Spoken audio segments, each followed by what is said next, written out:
Para ampliar este tema invitamos a Eduardo Gamarra. Él es profesor del Departamento de Política y Relaciones Internacionales. Además es director del Latino Public Opinion Forum de la Universidad Internacional de Florida, experto en todos estos temas y además con una posición bien didacta para explicar a nuestros televidentes de qué se trata esta noticia. Buenos días, profesor.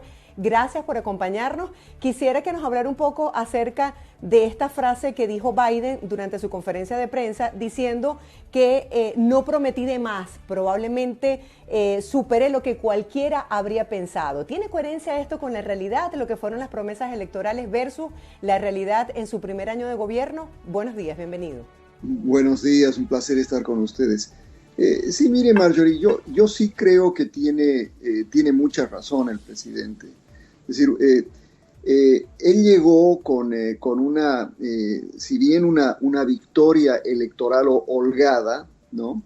En términos de votos electorales, inclusive por la cantidad de votos, es decir, podríamos inclusive argumentar que tuvo un mandato para implementar la agenda que prometió.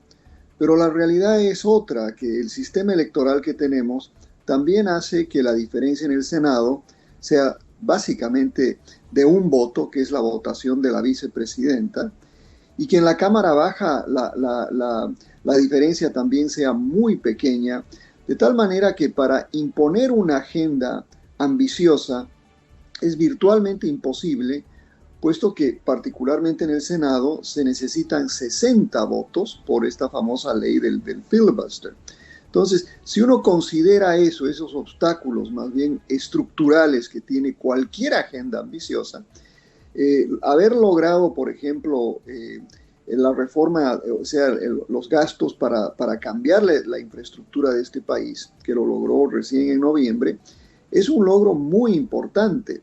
Si bien no logró pasar otros pedazos de legislación que, pues, si de haberse pasado hubieran verdaderamente cambiado, yo creo, la visión que hoy tenemos del presidente Biden. Profesor, el tema económico es un tema que está afectando a muchísimos países del mundo y por supuesto no queda excluido Estados Unidos.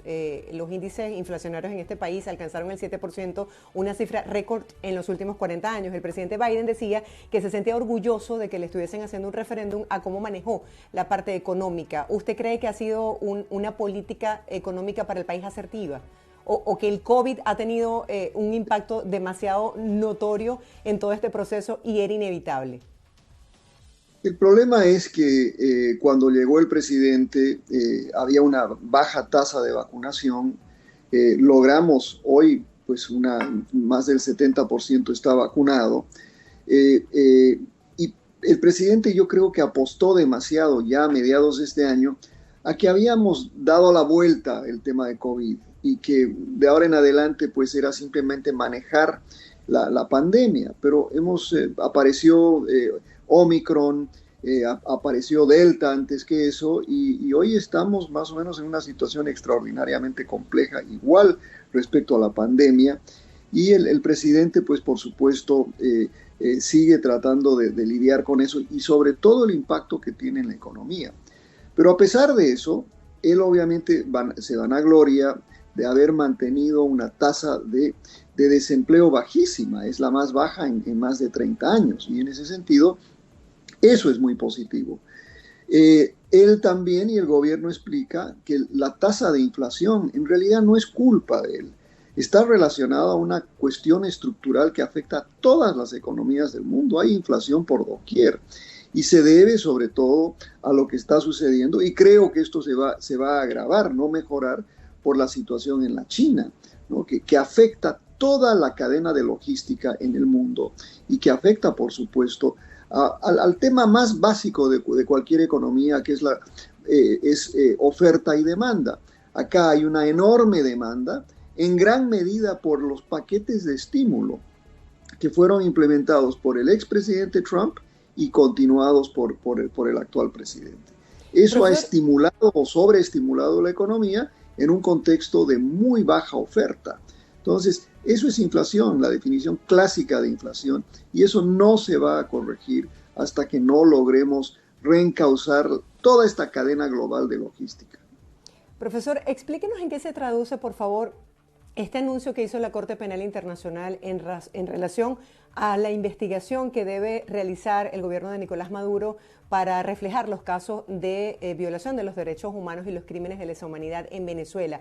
Porque de pronto la gente lo ve con grandes expectativas y piensa que eso se va a traducir en un cambio real en Venezuela. En este sentido, ¿qué significa desde el punto de vista diplomático?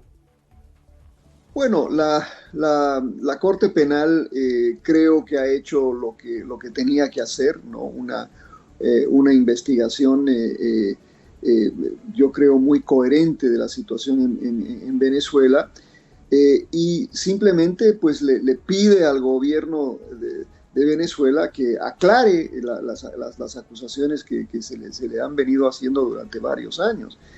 El problema, yo creo, fundamental, no solo con esta Corte, pero con otras organizaciones internacionales que han señalado las violaciones sistemáticas a los derechos humanos en Venezuela, es que no tienen la capacidad de lograr un cambio de comportamiento del régimen.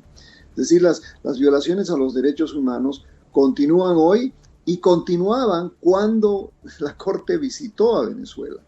Hoy una declaración, inclusive una condena a Venezuela, no tiene la capacidad de lograr ni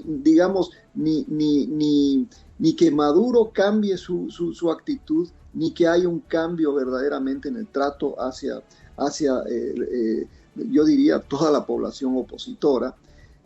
Y peor aún, ¿no? Para aquellos que hoy están encarcelados en Venezuela, no significa básicamente nada, desafortunadamente.